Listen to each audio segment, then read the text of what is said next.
Hi friends, welcome to my channel. ഇന്നത്തെ നമ്മുടെ special എന്ന് പറയുന്നത് ലഡു ആണ്. നമ്മൾ വായിലിട്ട് അലിഞ്ഞു പോവും, അത്ര സോഫ്റ്റ് ആയിട്ടുള്ള നല്ല ടേസ്റ്റി ആയിട്ടുള്ള ലഡു ആണ്. ഞാൻ ഈ ലഡു തയ്യാറാക്കാനായിട്ട് ബൂന്തി ഉണ്ടാക്കുന്നില്ല കേട്ടോ. ബൂന്തി ഉണ്ടാക്കാതെയാണ് ഈ ലഡു തയ്യാറാക്കാനായിട്ട് പോകുന്നത്. നല്ല ടേസ്റ്റാണ്. നമ്മൾ ഈ ബൂന്തിയൊക്കെ ചേർത്തുണ്ടാക്കുമ്പോൾ ഒരുപാട് സമയമൊക്കെ എടുക്കും അതൊക്കെ തയ്യാറാക്കി എടുക്കാനായിട്ട്. അപ്പോൾ ഇത് അങ്ങനെയൊന്നും വേണ്ട, വളരെ വേഗം തന്നെ നമുക്ക് പെട്ടെന്ന് ഉണ്ടാക്കിയെടുക്കാവുന്ന നല്ല ടേസ്റ്റി ആയിട്ടുള്ള ഒരു ലഡു ആണ്. അപ്പോൾ എല്ലാവരും സ്കിപ്പ് ചെയ്തൊന്ന് കണ്ടേക്കണേ. ഈ ഒരു ലഡു തയ്യാറാക്കാനായിട്ട് ഞാനിവിടെ ഈ ഒരു കപ്പിന് 1 കപ്പ് കടലമാവാണ് എടുത്തിരിക്കുന്നത്. ഇനി നമുക്കിത് ഒരു ബൗളിലേക്ക് ചേർത്ത് കൊടുക്കാം. അതിനുശേഷം ഇതിൽ നന്നായിട്ട് കട്ടയുണ്ട് കേട്ടോ. അപ്പോൾ അത് കൈകൊണ്ട് തന്നെ നമുക്കൊന്ന് ഉടച്ച് കളയണം. അതിനുശേഷം നമുക്കിതിലേക്ക് കുറച്ച് വെള്ളം ഒഴിച്ച് നന്നായിട്ടൊന്ന് മിക്സ് ചെയ്തെടുക്കാം.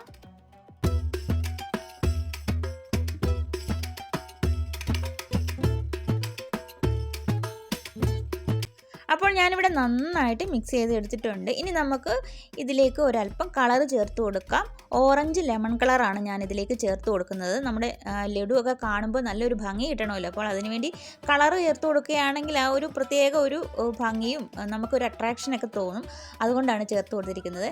അപ്പോൾ ഞാനിത് മിക്സ് ചെയ്തപ്പോൾ അല്പം വെള്ളം കൂടി പോയിട്ടുണ്ടായിരുന്നു. അതുകൊണ്ട് ഞാൻ 1 ടേബിൾ സ്പൂൺ കടലമാവും കൂടി ചേർത്ത് കൊടുത്ത് നന്നായിട്ടൊന്ന് മിക്സ് ചെയ്തെടുത്തിട്ടുണ്ട്. ഇനിയിപ്പോൾ ഒരു കടായിലേക്ക് ഞാൻ കുറച്ച് എണ്ണ ഒഴിച്ച് കൊടുത്തിട്ടുണ്ട്. നമുക്ക് പക്കാവട ഉണ്ടാക്കിയെടുക്കാം. നമ്മൾ കുഴച്ച് വെച്ചിരിക്കുന്ന ആ കടലമാവ് കൊണ്ട് നമുക്ക് പക്കാവടയാണ് ഉണ്ടാക്കേണ്ടത്. ബൂന്തി ഉണ്ടാക്കുന്നതിന് പകരം ഞാനിവിടെ ഇതുപോലെ പക്കാവടയാണ് ഉണ്ടാക്കിയെടുക്കുന്നത്. നമ്മൾ ഈ പക്കാവട ഉണ്ടാക്കുന്ന സമയത്ത് പ്രത്യേകിച്ച് ഷേപ്പിൻ്റെ ഒന്നും ആവശ്യമില്ല. നമ്മൾ ഈ മാവ് ഒഴിച്ചു കൊടുക്കുമ്പോൾ തന്നെ അതിനൊരു ഷേപ്പ് കിട്ടും. ആ ഷേപ്പിൽ തന്നെ നമ്മൾ ഫ്രൈ ചെയ്തെടുത്താൽ മതി. പിന്നെ ശ്രദ്ധിക്കേണ്ടത് കരിഞ്ഞു പോകാതെ മീഡിയം ഫ്ലെയിമിലിട്ട് 2 സൈഡും ഒന്ന് ഫ്രൈ ചെയ്തെടുത്താൽ മതി. അങ്ങനെയെല്ലാം ഞാനൊന്ന് ഫ്രൈ ചെയ്തെടുത്തിട്ടുണ്ട്. ഒന്നും കരിഞ്ഞൊന്നും പോയിട്ടില്ല. അപ്പോൾ ഉള്ളൊക്കെ വെന്തിട്ടുമുണ്ട്. ഇനിയിപ്പോൾ ഇത് നന്നായിട്ട് തണുക്കാനായിട്ട് വെക്കണം. തണുത്തതിന് ശേഷം നമുക്കിനി ഇതൊന്ന് പൊടിച്ചെടുക്കണം. അപ്പോൾ ഒരു മിക്സിയുടെ ജാറിലേക്ക് ഞാനിത് ഒന്ന് ഇട്ട് കൊടുക്കുകയാണ്. പിന്നെ നമ്മൾ ഇത് ഇതുപോലെ അങ്ങ് ഇട്ട് കൊടുക്കരുത്. ചെറുതായിട്ടൊന്ന് കട്ട് ചെയ്തിട്ട് വേണം മിക്സിയുടെ ജാറിലേക്ക് ഇട്ട് കൊടുക്കാൻ. അതല്ലെങ്കിൽ നന്നായിട്ട് ഇത് പൊടിഞ്ഞ് കിട്ടത്തില്ല. അപ്പോൾ ഞാനിതൊന്ന് കട്ട് ചെയ്ത് മിക്സിയുടെ ജാറിലേക്ക് ഇട്ട് കൊടുക്കുകയാണ്.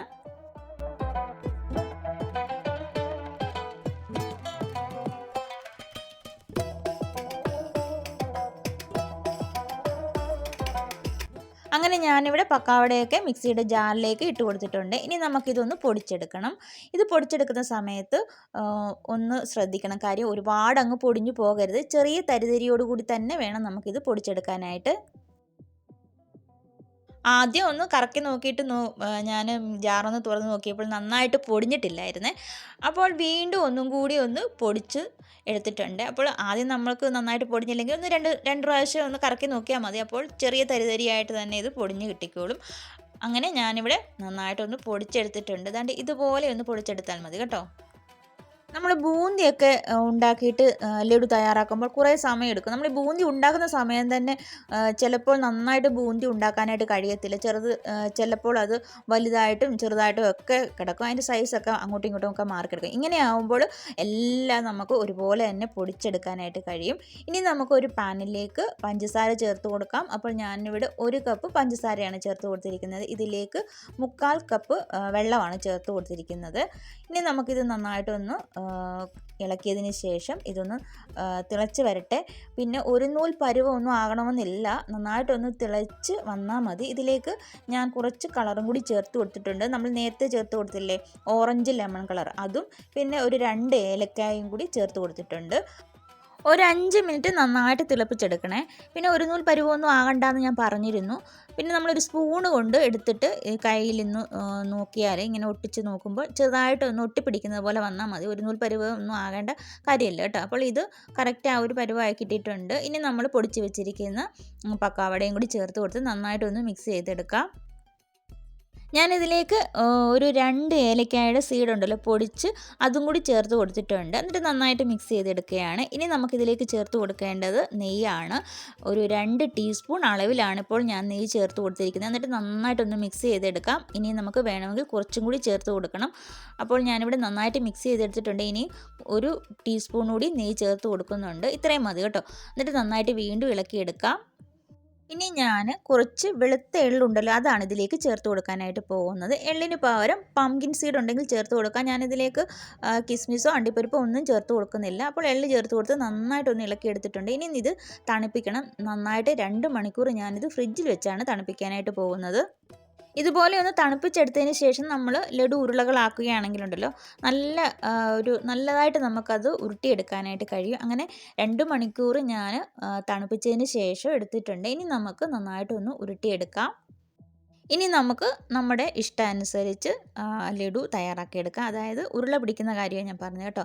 നമ്മൾ ഈ ഉരുള ചിലത് വലുതായിരിക്കും, ചിലത് ചെറുതായിരിക്കും. അപ്പോൾ നമ്മുടെ ഇഷ്ടത്തിനനുസരിച്ച് ചെറിയ ലഡു വേണമെങ്കിൽ ചെറുതായിട്ട് ഉണ്ടാക്കാം, വലിയത് വേണമെങ്കിൽ വലുതായിട്ട് നമുക്ക് ഇവിടെ ഉണ്ടാക്കിയെടുക്കാം. അപ്പോൾ ഞാനെല്ലാം ഒന്ന് ഉരുട്ടിയെടുക്കട്ടെ.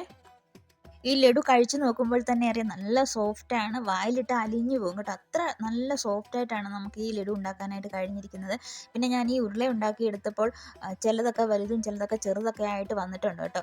അതൊക്കെ ഇനി നമുക്കൊന്ന് മെയിൻറ്റെയിൻ ചെയ്തെടുക്കാം. വലിയ ഉരുളകളാണെങ്കിൽ അതിൽ നിന്ന് കുറച്ചെടുത്തിട്ട് ചെറിയ ഉരുളകളിലേക്കൊന്ന് മിക്സ് ചെയ്ത് നന്നായിട്ടൊന്ന് ഉരുട്ടിയെടുത്താൽ മതി കേട്ടോ. അപ്പോൾ ഞാനെല്ലാം നന്നായിട്ടൊന്ന് ഉരുട്ടിയെടുത്തിട്ടുണ്ടെന്നാണ് എൻ്റെ വിശ്വാസം. അങ്ങനെ നമ്മുടെ ടേസ്റ്റി ആയിട്ടുള്ള ലഡുവൊക്കെ നമ്മൾ ഉണ്ടാക്കിയെടുത്തിട്ടുണ്ട്. എല്ലാവരും ഇങ്ങനെയൊക്കെ ഒന്ന് ഉണ്ടാക്കി നോക്കുക കേട്ടോ. നല്ല ടേസ്റ്റാണ്. ദീപാവലിക്ക് വേണ്ടി ഞാൻ സ്പെഷ്യലായിട്ട് ഉണ്ടാക്കിയിരിക്കുന്ന ലഡുവാണ്. നിങ്ങൾക്ക് ഇഷ്ടമായിട്ടുണ്ടാകുമെന്ന് കരുതുന്നു. ഇതാ കണ്ടോ നമ്മുടെ ടേസ്റ്റി ആയിട്ടുള്ള ലഡുവൊക്കെ ഉണ്ടാക്കി വെച്ചിരിക്കുന്നത്. ഇനി നമുക്ക് ഇതിന് ഒരല്പം ഭംഗി കുറവുണ്ടോ എന്ന് എനിക്കൊരു തോന്നൽ. അതിനു വേണ്ടി ഞാൻ എന്താ ചെയ്യാൻ പോകണേ, അതായത് നമ്മുടെ എള്ളുണ്ടല്ലോ ഇതിലേക്ക് നമുക്ക് ചെറുതായിട്ടൊന്ന് മുകളിലേക്ക് മാത്രമായിട്ടൊന്ന് ഇട്ട് കൊടുക്കാം. അങ്ങനെയാകുമ്പോൾ നമ്മുടെ ഈ ലഡുവൊക്കെ കാണാൻ തന്നെ നല്ലൊരു ഭംഗി ഉണ്ടാവും അല്ലേ. അങ്ങനെ നമ്മൾ ലഡുവിൻ്റെ മുകളിലേക്ക് എള്ളൊക്കെ ചേർത്ത് കൊടുത്തിട്ടുണ്ട്. ഇനി ഞാൻ ഇതിൽ നിന്ന് ഒരു ലഡു എടുത്തൊന്ന് കട്ട് ചെയ്ത് കാണിക്കാം. ഞാൻ കള്ളമൊന്നും അല്ല പറഞ്ഞത്, നല്ല സോഫ്റ്റായിട്ടാണ് ഈ ലഡു ഇരിക്കുന്നത്. കട്ട് ചെയ്യുമ്പോൾ തന്നെ അറിയാം, ആകം കണ്ടോ, നല്ല ഉള്ളൊക്കെ നല്ല സോഫ്റ്റായിട്ടാണ് ഇരിക്കുന്നത്. നമ്മളിത് വായിലേക്ക് ഒന്ന് ഇട്ട് നോക്കിക്കേ, അപ്പോൾ തന്നെ ഇത് അലിഞ്ഞു പോകും കേട്ടോ. വളരെ ടേസ്റ്റിയാണ്. പല്ലില്ലാത്തവർക്കൊക്കെ വായിലോട്ട് ഇട്ടാൽ മതി, അപ്പോൾ തന്നെ അങ്ങ് അലിഞ്ഞു പൊക്കോളും. അത്ര ടേസ്റ്റി ആയിട്ടുള്ള ലഡുവാണ്. എല്ലാവരും ഒന്ന് ഉണ്ടാക്കി നോക്കണം. അപ്പോൾ ഈ വീഡിയോ നിങ്ങൾക്ക് ഇഷ്ടമായിട്ടുണ്ടെങ്കിൽ, ആദ്യമായിട്ട് കാണുന്ന ആരെങ്കിലും ഉണ്ടെങ്കിൽ, ഈ സബ്സ്ക്രൈബ് ചെയ്യാതെ കാണുന്ന ആരെങ്കിലും ഉണ്ടെങ്കിൽ എൻ്റെ ചാനലൊന്ന് സബ്സ്ക്രൈബ് ചെയ്ത് സപ്പോർട്ട് ചെയ്തേക്കണേ. അത് മാത്രം മറക്കല്ലേ. അതുപോലെ തന്നെ നിങ്ങളുടെ കമൻറ്റുകളെല്ലാം കമൻറ്റ് ബോക്സിൽ അറിയിക്കുകയും ചെയ്യണം. Thank you for watching.